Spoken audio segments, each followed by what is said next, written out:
All right, y'all, I'm back.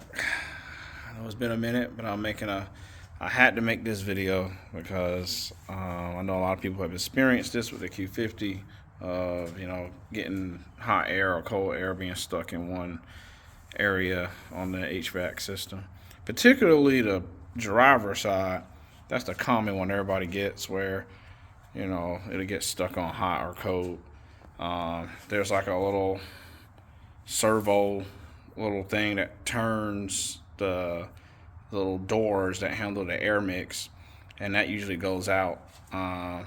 They're on the third revision of it, so revision C for the air mix for the driver side and the passenger side. But I couldn't find a video on how to install the passenger side one. So I said, all right, well, here's my chance to make the video. But on the Q50 for the passenger side, you got, as you see, I got the glove compartment out. So you got to pull the glove compartment out. And once you pull the glove compartment out, you can see the two little servo motors. This top one right here, as you see, it is 2731 4GFOA, and if you were to buy a new one, it would have a C, but this is not what usually goes out. This one is actually what controls the air going from the top vents or the bottom vent here. The one that's the problem for everyone, oh shoot, I'm covering up my own self. The one that's the problem for everyone is the second one here, and if you look at that number, it is 277324 GF0A. And you notice I got a C on there because I just brought a new one. Here's the old one.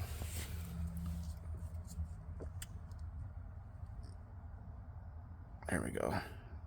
277324GA0A. This is the original part number, but that A at the end will be a C for the new one, and you want to make sure you get a C.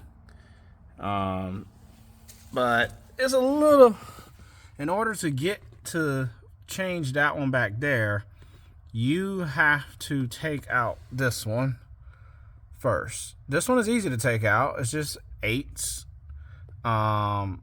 You just take an 8, and I had a little 1/4 ratchet.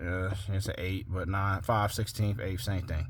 And I had that, and you need a little 8 millimeter. I had a ratchet.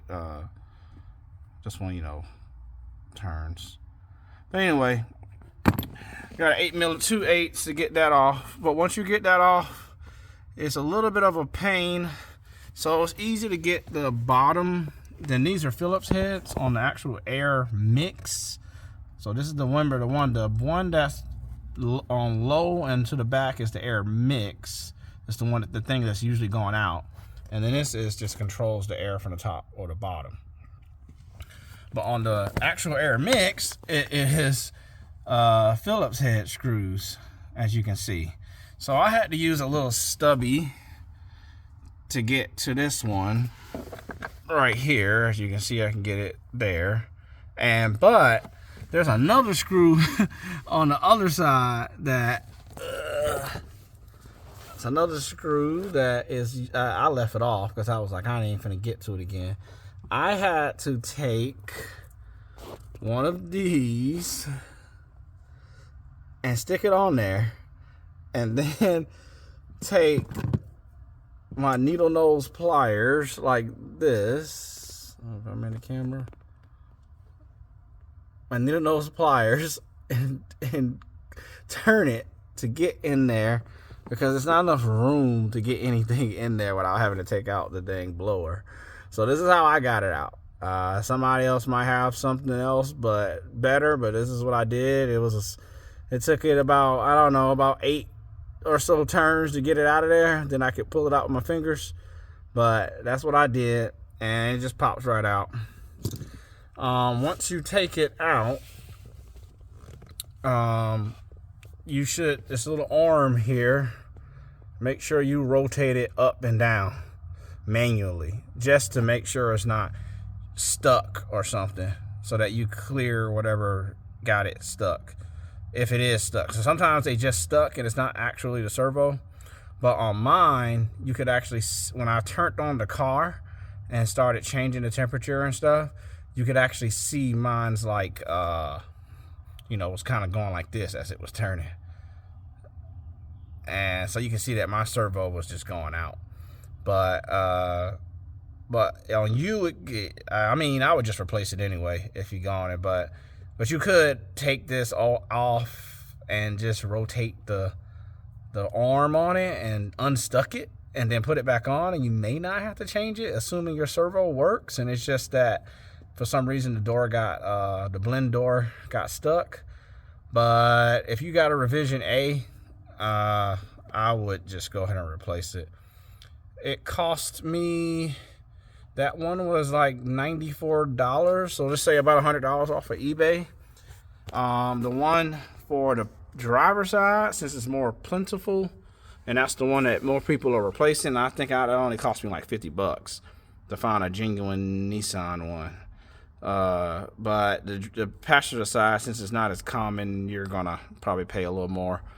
Or if you do want to get it super cheap, you're gonna have to ship it all the way from like UAE or China or something to get it super cheap for the passenger side. But anyway, I just wanted to share that because I hadn't seen no video with this. And anytime I do something in the car, I'm trying to still record it if I can and got time. But today I actually had time. So my life has been a little hectic.